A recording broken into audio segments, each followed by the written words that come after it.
I woke up alone. Not in the poetic, romantic, she's already up making coffee kind of way. I mean really alone. Empty house. Quiet. Chillingly still. The kind of silence that lets you hear your own heartbeat, and mine was thudding like a war drum. It was Christmas morning. I reached over to her side of the bed cold. Sheets pulled tight. No note, no call, no goodbye. I blinked, tried to brush it off. Maybe she was downstairs. Maybe she was with her sister grabbing cinnamon rolls or some last-minute surprise. But then I saw the calendar alert on my phone. Family trip. 5 cars leave at 7 a.m. I sat up, heart pounding. I rushed to the window. Our driveway, which had been packed with luggage and chatter the night before, was completely deserted. No minivans. No SUV with roof boxes. Nothing. I stood there barefoot in pajama pants, staring into the cold white December morning like a damn ghost in my own life. And then it hit me. The group chat. I scrolled through the family road trip WhatsApp group. I wasn't in it. Not even as a silent observer. I'd helped plan this damn trip. Reservations, hotels, dinner spots, excursions, and now I was deleted from the digital caravan. I texted her. Where is everyone? Did you leave already? 1 minute passed. Then came her reply, casual as hell. OMG, we thought you were in the van with your cousins. You're not? Grinning face with sweat. That emoji felt like a gunshot. No explanation. No panic. Just a shrug and a joke while I sat here, forgotten like trash day. I didn't reply. I couldn't. My fingers were trembling, and my stomach turned over like it wanted to vomit pure rage. Then 3 hours later, boom. A message popped up from her sister, Jenna. A screenshot sent by accident. Meant for my wife. It read, "He's really not here? OMG." Our plan worked faced with tears of joy. There was no confusion left. No wondering. No excuses to invent. They planned this. They planned to leave me behind. I stared at that screen, blinking hard. I should have screamed, thrown something, broken a plate or two. But I didn't. I just typed back one thing. Merry Christmas. And then I logged into the vacation portal. 5 days. 6 suites. 3 fancy dinners. Jet skis. Spa days. Horseback riding. Wine tastings. Booked under my account. Paid by my card. Total? $23,300. I canceled all of it. Every last reservation. 1 click at a time. I sat there in my robe, sipping black coffee as the digital empire of their luxury getaway crumbled, piece by piece. Cancellations confirmed. Refunds initiated. Step 1 complete. At 9:06 a.m., my phone lit up like a wildfire. 101 missed calls. Most from her. 1 voicemail simply titled, Emergency. But I didn't listen to it. I wasn't ready. I knew the storm was just beginning. And I knew something bigger was coming, something I hadn't even guessed yet. Something buried in that group trip, something they didn't want me to see. And I was going to find it. 1 betrayal at a time. By 9:11 a.m., the phone stopped ringing.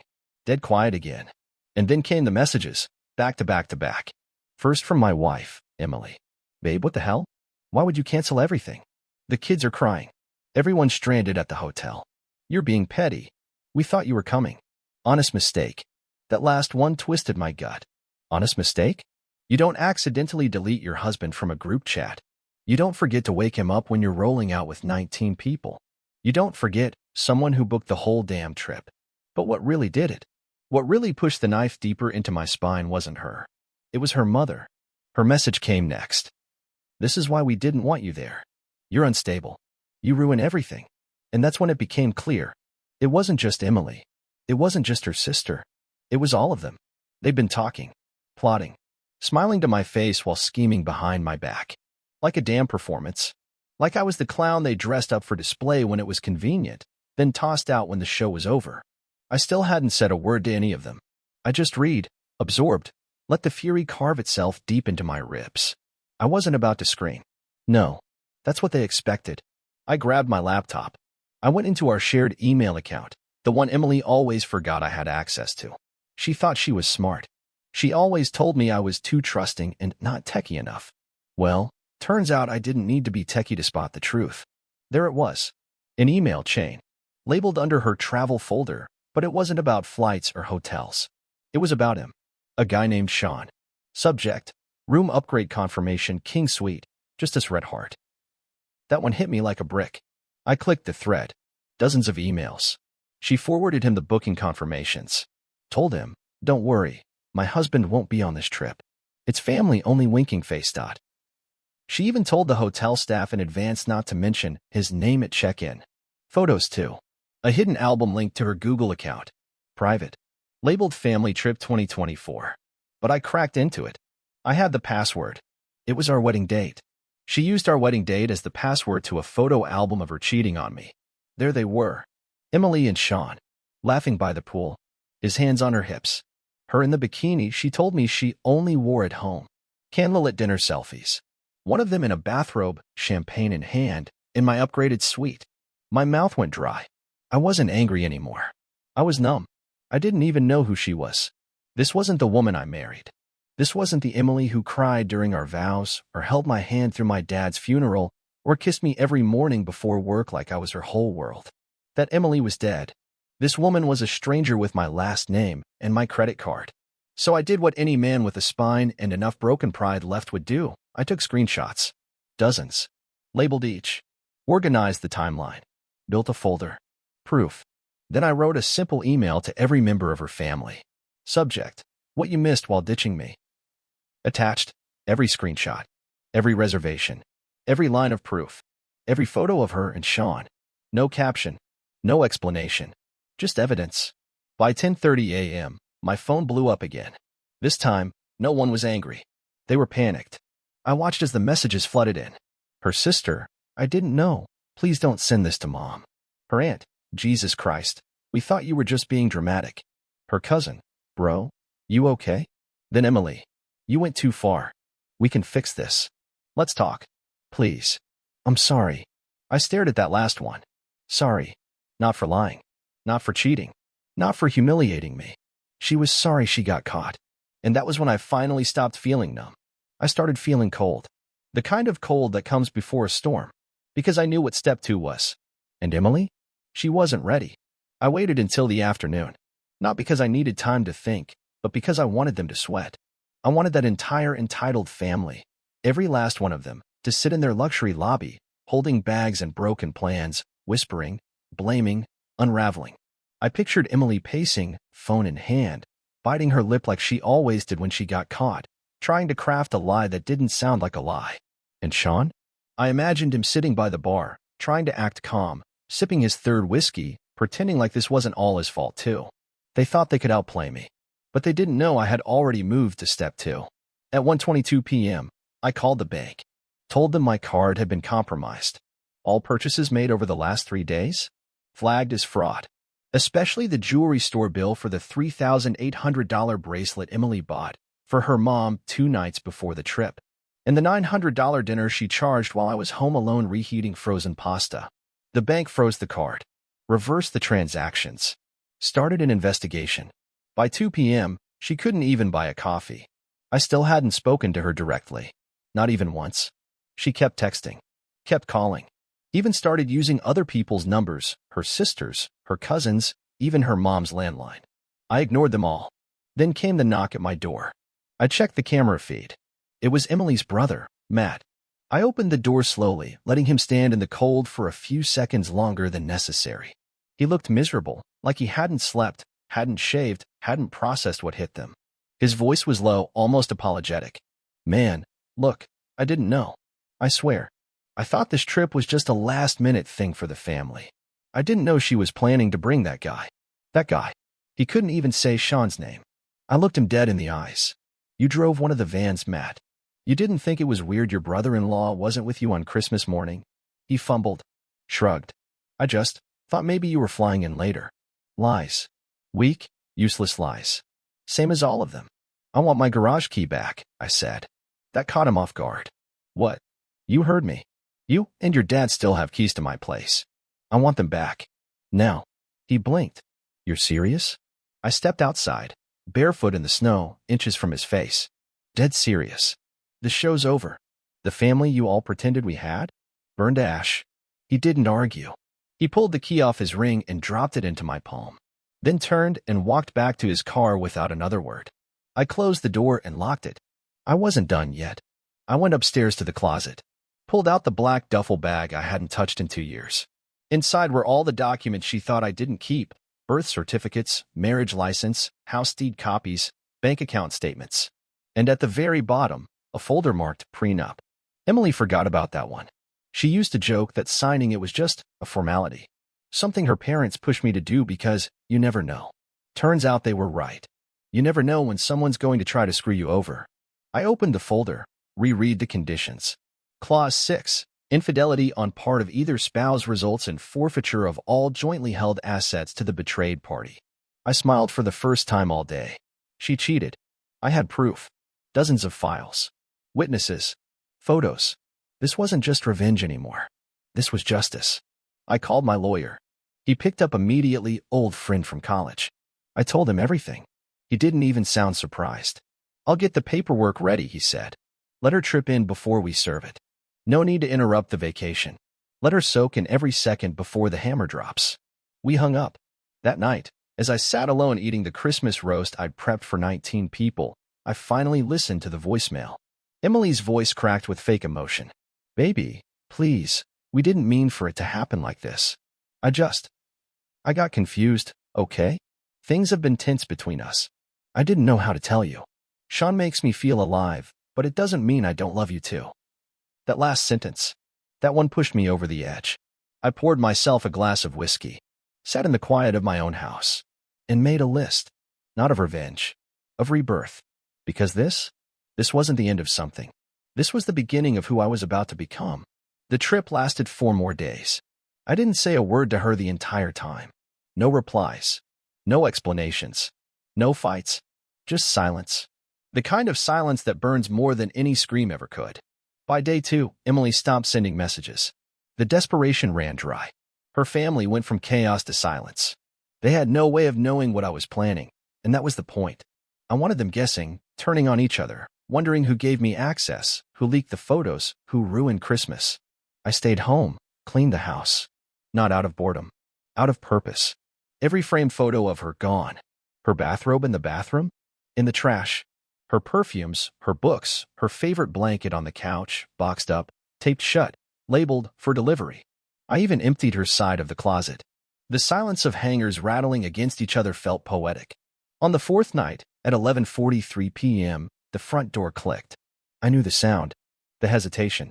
She was hoping I'd be asleep, that she could slide in quietly and avoid the aftermath. She wasn't ready for what was waiting. I stayed seated in the armchair in the corner of the living room. Lights low, just the glow of the fireplace. She stepped in wearing a hoodie and leggings like she'd been running through a war zone. Hair a mess, eyes swollen. She froze when she saw me. Hey, she said, like we were casual strangers meeting at a cafe. I didn't answer. She dropped her bag, walked a little closer. Can we talk? Still nothing. She looked around, realized how clean the place was, how empty of her presence, how intentionally sterile everything now felt. Her voice cracked. Why are you being like this? I tilted my head. Why am I being like this? I repeated, calm. You mean silent? Or do you mean completely done? Her eyes filled with fake confusion. You left me out there with no money, no bookings, nowhere to go. You humiliated me. You mean, I said, standing up, the way you and your entire family planned to humiliate me? The way you erased me from my own life. She crossed her arms. Defensive. That same bratty, self-righteous stance she used when she didn't get her way. It wasn't supposed to be like that. Sean he was a mistake. A moment. It wasn't serious. You booked a suite for a mistake? She opened her mouth. Shut it.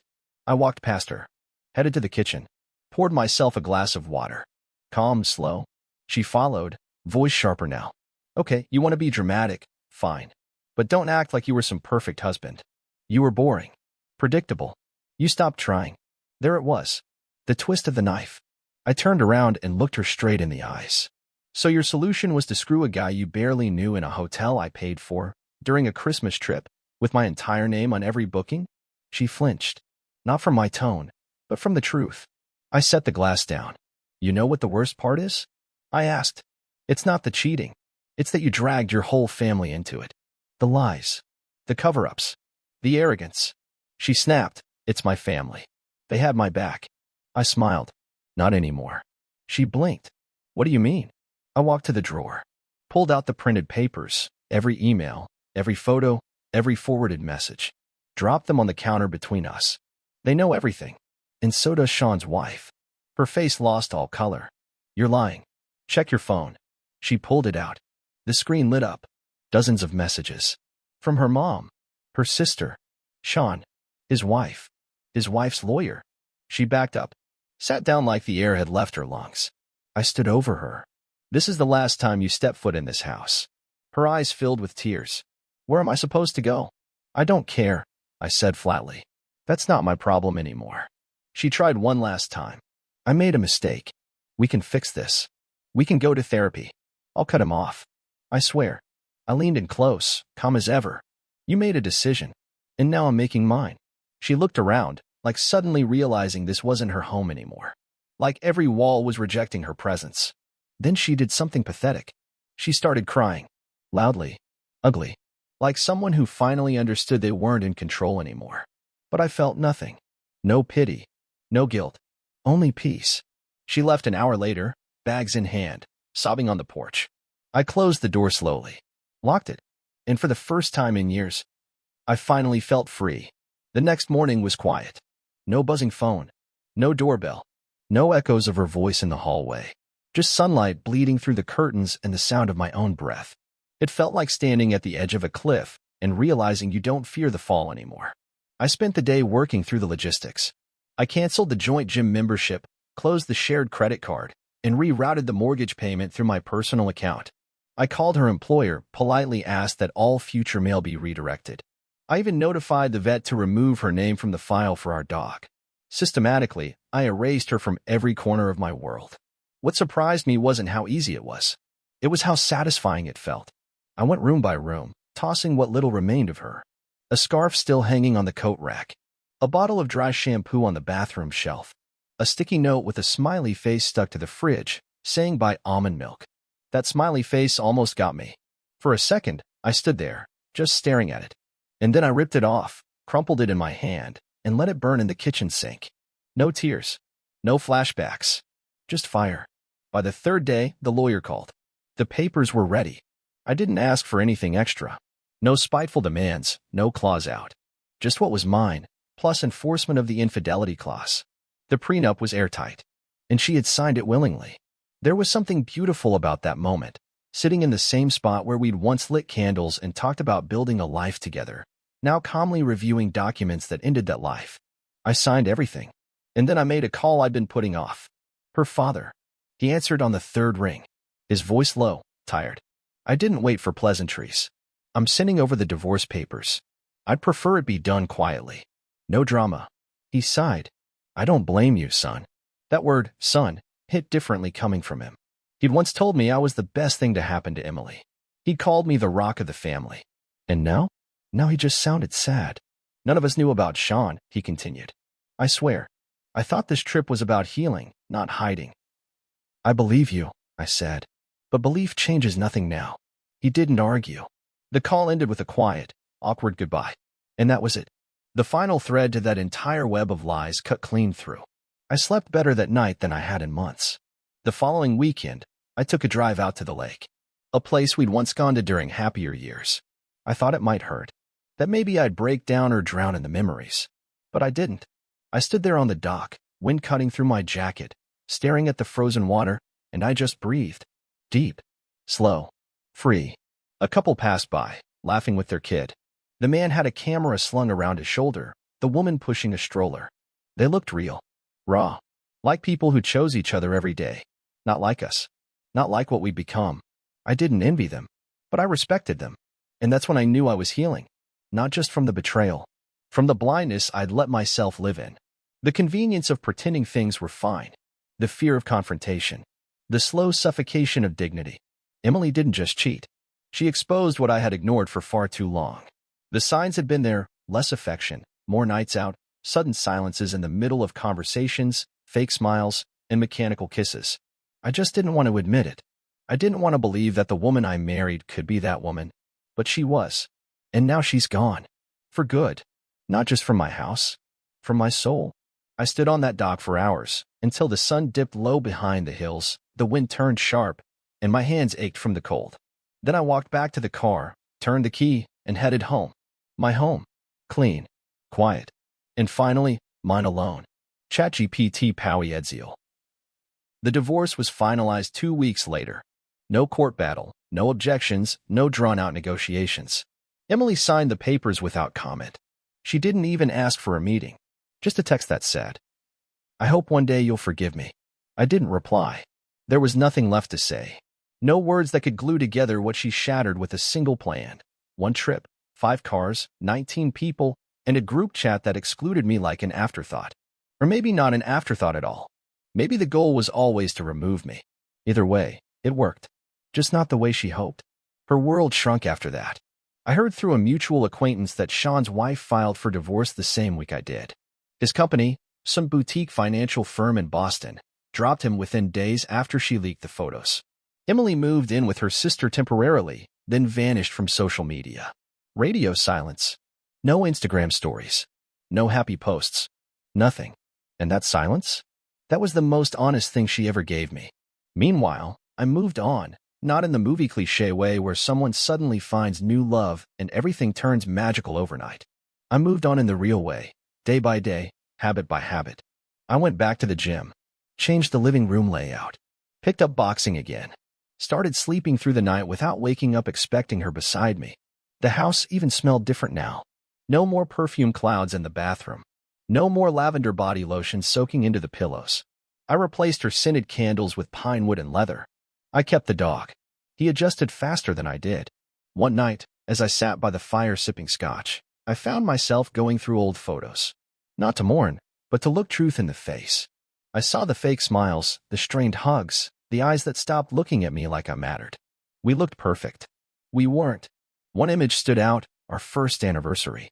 Emily was laughing, head thrown back, holding a wine glass in one hand and tugging at my tie with the other. At the time, I thought it was love. Looking at it now, I saw it clearly. She loved the attention, the scene, the performance. Not me. She needed an audience. I just happened to be in the front row. I deleted the album. That night, I opened a blank document and started writing, not for work, not for anyone else, just for myself. A letter, a story, a warning. To the man out there trying to fix something that was never whole. To the man trying to hold together a family built on convenience and manipulation. To the man who sees the red flags and calls them moods, stress, or just a rough patch. I told him this. You can't love someone enough to make them loyal. You can't trust hard enough to erase betrayal. You can't sacrifice your self-respect hoping she'll come around. If she sees you as disposable, she's already left. The next day, I printed the letter and folded it into my journal. Titled it, "The Day I Woke Up Alone on Christmas." Because that's when everything really began. Not the pain, but the truth. Months passed. Spring arrived. The cherry blossoms bloomed outside my window. I watched them alone. And for the first time, I didn't wish someone else was beside me. I didn't feel broken. I felt whole. Not because someone fixed me, but because I stopped letting the wrong person keep breaking me. And if she ever knocks on my door again, she'll find a man who doesn't even remember the sound of her voice. It was around June when I saw her again. Not in person. Just a coincidence, or maybe a test. I was walking through the farmer's market downtown. The kind of place where time moves slower and the coffee tastes better. I was holding a bag of fresh peaches when I heard her laugh. I didn't turn right away. I let it hit me like a warm slap, familiar and foreign at the same time. Then I looked.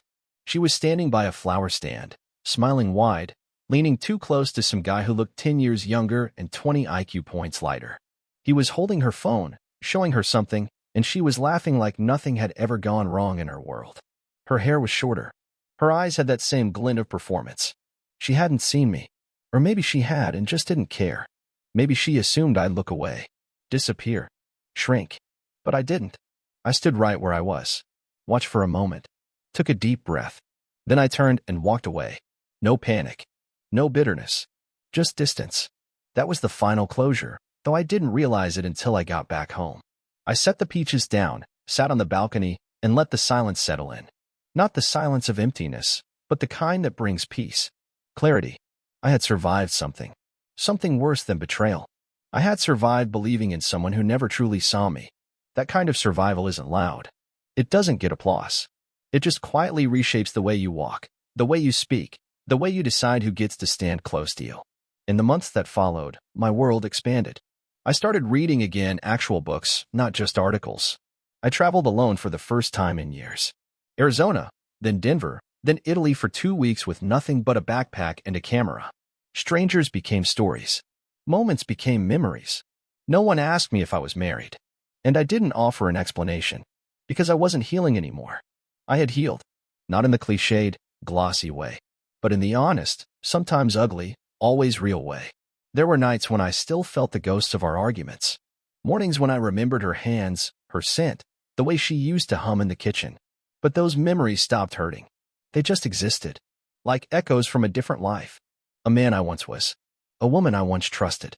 A story that ended long before I admitted it. If you're reading this, if you're in it, drowning, pretending, excusing, begging, let me say this. You already know. Deep down, you already know. You just haven't let yourself admit it. And the second you do, you start writing the rest of your story. Not with her. Not with vengeance. But with your own damn name on the first page. That's what I did. And I'd do it again 1,000 times over.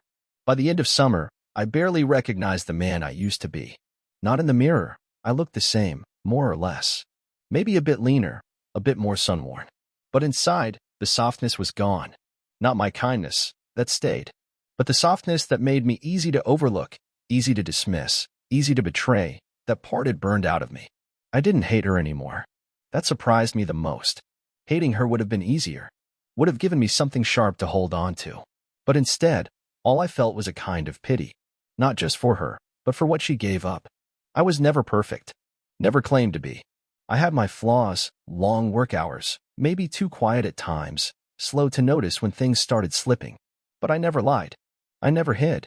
I never woke up and chose destruction. And that, I've learned, makes me rare.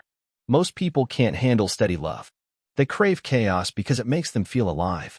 They confuse the adrenaline of secrecy for passion, the thrill of risk for romance. Emily was one of those people. She never wanted stability. She wanted fireworks. And she was willing to set the whole house on fire just to see the sky light up for 5 seconds.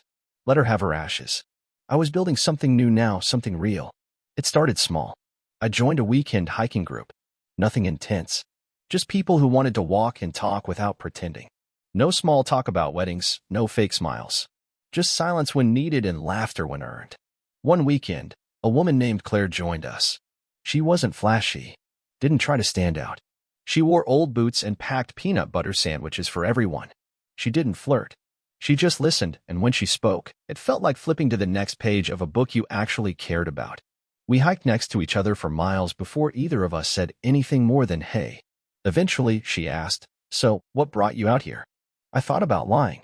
About saying something simple like, just needed fresh air. But I didn't. Instead, I told her the truth. Left behind, I said. Right before Christmas. 5 cars, 19 people, 1 group chat, none with my name in it. She blinked. Damn, she whispered. That's cold. Yeah, I said, chuckling once. It was. She didn't press. Just nodded, then offered me half a sandwich. No judgment. No awkward silence. Just presence. And in that moment, I realized something else. I wasn't waiting for someone to fix me. I wasn't building a new version of my old life. I was building something from scratch, and whoever wanted to walk beside me would have to show up whole, honest, and unafraid of quiet. That night, I sat by the fire again, dog curled up at my feet, and rewrote the last line of that letter I started months ago. Not, "You already know," but, "You already survived." Because surviving wasn't the end. It was the beginning of something no one could take from me. Not even her.